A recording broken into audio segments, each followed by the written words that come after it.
राष्ट्रपति Donald Trump ने Iran को 2 से 3 हफ्ते में पूरी तरह से खत्म करने की धमकी दी है। ट्रंप ने दावा किया है कि मैं ईरान और हिजबुल्लाह दोनों का सफाया किसी भी वक्त कर सकता हूं। यह रिपोर्ट देखिए।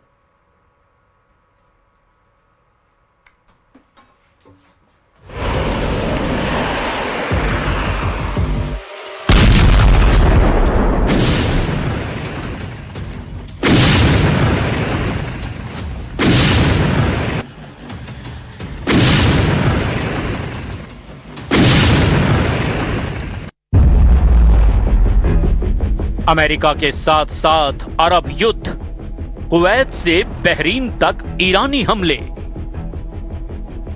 पिछले 36 घंटे में अमेरिका और ईरान का एक दूसरे पर घातक हमले करना साबित करता है कि 60 दिन से सीज फायर को लेकर दोनों देशों को एक दूसरे पर रत्ती भर भी भरोसा नहीं रह गया है। दावा किया जा रहा है कि लेटर ऑफ इंटेंट यानी कि आशय पत्र जो ईरान की तरफ से अमेरिका को मिलने की उम्मीद थी, वो उम्मीद भी अब खत्म हो चुकी है। राष्ट्रपति ट्रंप और उनके कमांडरों को इसीलिए दोहरा झटका माना जा रहा है, क्योंकि एक तरफ कुवैत इंटरनेशनल एयरपोर्ट के टर्मिनल नंबर 1 पर ईरान ने जिस तरह से शाहिद 136 आत्मघाती ड्रोन से घातक हमला किया, उसने कुवैत और अमेरिका दोनों के डिफेंस सिस्टम की पोल खोलकर रख दी। इस वक्त ईरान कहीं न कहीं अमेरिका के साथ साथ अब अरब युद्ध शुरू कर चुका है। बहरीन, कुवैत और इराक में ईरानी हमलों ने अमेरिकी सेंट्रल कमांड यानी कि सेंटकॉम को भी सोचने पर मजबूर कर दिया है कि ईरान अभी भी इतने लंबे और घातक मिसाइल और ड्रोन हमले कैसे कर रहा है। ईरान ने ताजे हमलों में कम से कम 13 बैलिस्टिक मिसाइल और 17 ड्रोन से हमला किया है। दावा किया जा रहा है कि ये मिसाइल और ड्रोन हमले अकेले कुवैत पर किए गए हैं। वहीं ईरान ने बहरीन में अमेरिकी नौसेना के 5वें बेड़े पर घातक बैलिस्टिक मिसाइलों से हमला करने की कोशिश की। हैरानी की बात तो ये है कि जो ट्रंप खामनेई शासन पर आग उगलते रहते थे, वो ट्रंप अब ईरान के सुप्रीम लीडर मुस्तफा खामनेई से मीटिंग करने का जुगाड़ बना रहे हैं। ट्रंप ने खुद 10 घंटे पहले ये बयान देकर हैरान कर दिया है, लेकिन ईरान के तेवर अमेरिका और इजराइल को लेकर रत्ती भर भी नरम नहीं पड़े हैं। ईरान के 85 सांसदों ने तो दो टूक कहा है, हम अब ICBM यानी इंटरकॉन्टिनेंटल बैलिस्टिक मिसाइलों को बनाने के बाद पहला हमला अमेरिका पर करेंगे। ईरान के पास इस वक्त इंटरकॉन्टिनेंटल बैलिस्टिक मिसाइल यानी ICBM नहीं है, लेकिन सूत्रों का दावा है कि ईरान ने इंटरकॉन्टिनेंटल बैलिस्टिक मिसाइल की तकनीक हासिल कर ली है, यानी मामला तेजी से पलटता जा रहा है। लेकिन हम शुरुआत करते हैं उस खबर के साथ जहां अब दावा किया जा रहा लगा कि अमेरिका ईरान युद्ध अब अरब युद्ध में बदल चुका है।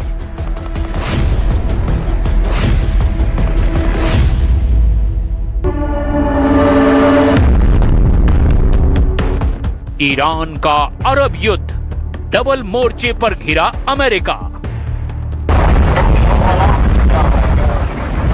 खाड़ी देशों या यूं कहें कि अरब देशों पर ईरान के ताजा हमलों से साबित हो गया कि ईरान ने अमेरिका के साथ साथ अरब देशों पर सीधे हमला करना और व्यापक अभियान चलाना शुरू कर दिया है। ईरान ने इन हमलों से अरब देशों और अमेरिका पर मनोवैज्ञानिक दबाव बनाया है कि अगर ईरान के ठिकानों पर हमला होगा तो ईरान भी अमेरिका की सबसे कमजोर नब्ज अरब देशों के दोस्त मुल्कों पर सीधा हमला करेंगे। कुवैत से लेकर बहरीन तक और बहरीन से लेकर इराक तक ईरान के हमलों से अमेरिका पूरी तरह बौखलाया हुआ है। अमेरिका के पैट्रियट और थार्ड जैसे एयर डिफेंस सिस्टम भी पूरी तरह से ईरानी हमलों को रोक नहीं पा रहे हैं, जिसकी वजह से अरब देशों में खौफ पैदा हो गया है। खबर तो ये भी है कि अरब, कुवैत, UAE और बहरीन जैसे खाड़ी देश मिलकर के ईरान से मुकाबले की तैयारी कर रहे हैं, जिससे ईरान का अरब युद्ध एक तरह से शुरू हो चुका है। यानी अब अमेरिका भी 2 मोर्चों पर घिरने लगा है। ईरान द्वारा कुवैत, बहरीन और इराक पर किया गया ये ताजा और भीषण हमला केवल सैन्य कार्रवाई नहीं, बल्कि इसके पीछे एक बहुत बड़ी रणनीतिक और कूटनीतिक टाइमिंग भी छिपी बताई जा रही है। रूस और चीन अच्छी तरह से जानते हैं कि अगर ईरान को पूरी तरह से अमेरिका और इजराइल ने मिलकर हरा दिया तो पूरे मिडिल ईस्ट से रूस और चीन का हुक्का पानी लगभग बंद हो जाएगा। और फिर खाड़ी में रूस और चीन की कूटनीतिक रणनीतिक पकड़ बेहद कमजोर हो जाएगी। हम आपको मौजूदा वक्त में राष्ट्रपति पुतिन के बेहद करीबी और राइट हैंड पूर्व राष्ट्रपति दिमित्री मेदवेदेव का वो बयान दिखाते हैं जो उन्होंने 22 जून 2025 को दिया था। ये बयान उस वक्त दिया गया था जब ईरान पर पहले राउंड के तहत अमेरिका और इजराइल ने मिलकर ईरान के फोर्दो, नातांज और इस्फहान परमाणु ठिकानों पर भयंकर बमबारी की थी।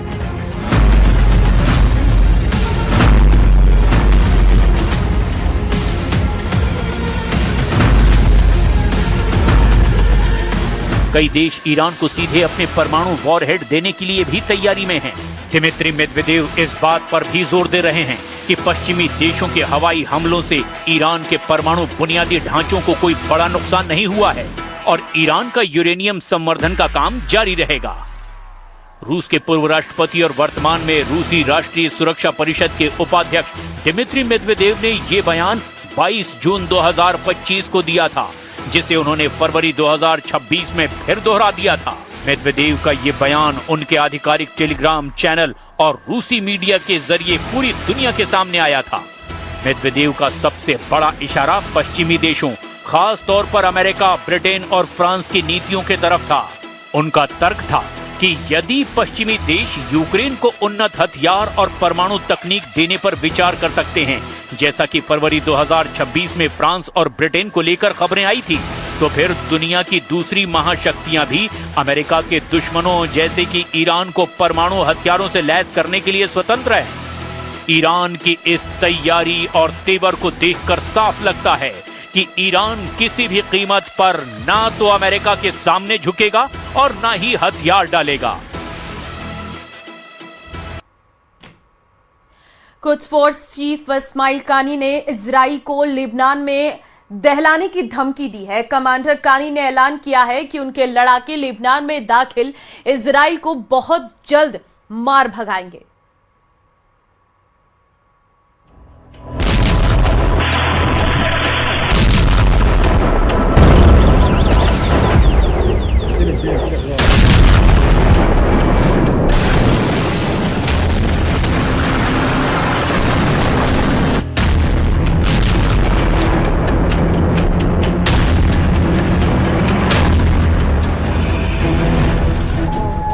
कुवैत पर बम फटे या फिर कतर पर, रियाद में बमबारी हो या फिर अबू धाबी पर, काहिरा जले या फिर मनामा, ट्रंप ने कहा मुझे कोई मतलब नहीं।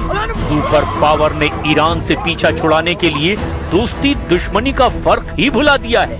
ट्रंप ने ईरान से डील की, जो रेड लाइन तय की, उससे खाड़ी देशों में भूकंप आ गया है, क्योंकि ट्रंप ईरान से जिस तरह का समझौता करने जा रहे हैं उससे ईरान को दुश्मनों पर हमला करने का लाइसेंस मिल सकता है।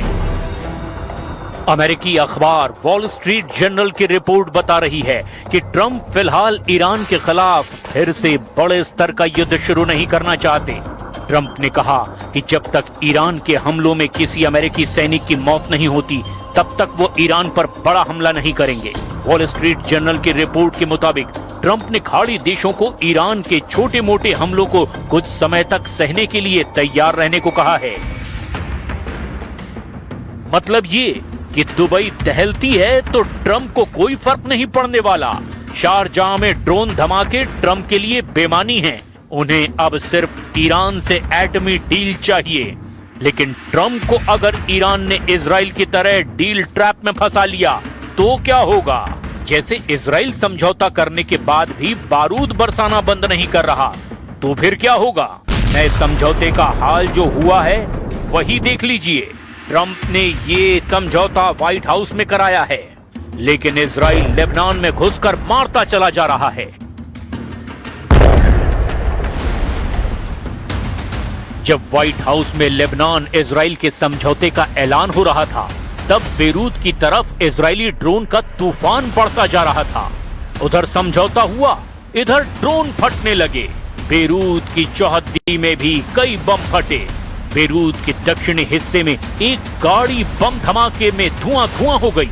मतलब ये कि ये समझौता सिर्फ ट्रंप भर को मंजूर है, क्योंकि इस समझौते को ना हिजबुल्लाह मानने को तैयार है, ना ही ईरान ने इस कागज़े सीज फायर को मंजूरी दी है।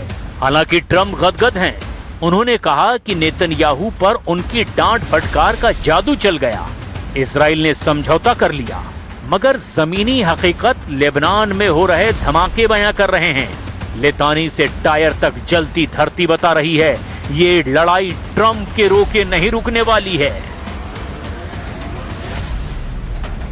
इजरायली हमलों के जवाब में हिजबुल्लाह ने इजराइल डिफेंस फोर्स के उत्तरी कमान चीफ की गाड़ी पर ड्रोन से हमला कर दिया। हिजबुल्लाह के मेजर जनरल राफी मेलो की गाड़ी पर दक्षिणी लेबनान के एक गांव में जबरदस्त हमला किया गया। मेजर जनरल पर हमले के बाद पता चला कि हिजबुल्लाह ने अब आईडीएफ के टॉप ऑफिसर को टारगेट पर ले लिया है। हिजबुल्लाह चीफ ने लेबनान इजराइल सीज फायर को तवज्जो ही नहीं दी है, यानी हिजबुल्लाह वही करेगा जो ईरान कहेगा। जो नया समझौता हुआ उसकी डिटेल ने ईरान को बौखलाने की कई वजह दे दी है। लेबनान इजराइल समझौते में ज्यादातर बातें नेतन्याहू के मन मुताबिक रखी गई हैं। अमेरिका की मध्यस्थता में चौथे दौर की बातचीत के बाद लेबनान इजराइल ने सीज फायर लागू करने पर सहमति जताई है, जिसमें दोनों देशों ने लेबनान के अंदर कुछ सिक्योरिटी जोन बनाने का फैसला किया है। इन इलाकों में हिजबुल्लाह के लड़ाकों को एंट्री नहीं दी जाएगी। अब सबसे अहम बात ये कि सीज फायर तभी जारी रहेगा जब हिजबुल्लाह पूरी तरह से हमले बंद करेगा। इतना ही नहीं, लड़ाका ग्रुप को लितानी नदी के दक्षिणी इलाके से अपने सभी फाइटर हटाने भी होंगे। दोनों देशों ने ये भी कहा कि लेबनान का भविष्य सिर्फ उसकी अपनी सरकार और इजराइल की सरकार तय करेगी, न कि हिजबुल्लाह जैसे लड़ाका ग्रुप। लेबनान इजराइल के समझौते के बाद दिए बयान में अमेरिकी स्टेट डिपार्टमेंट के चीफ ऑफ स्टाफ ने ईरान पर जमकर निशाना साधा।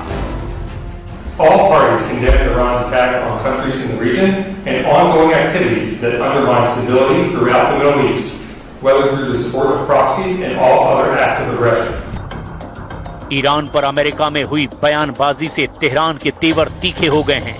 विदेश मंत्री अब्बास अराक्ची ने धमकी दी कि अगर बेरूत पर इजराइल ने हमला किया तो जवाब ईरान देगा।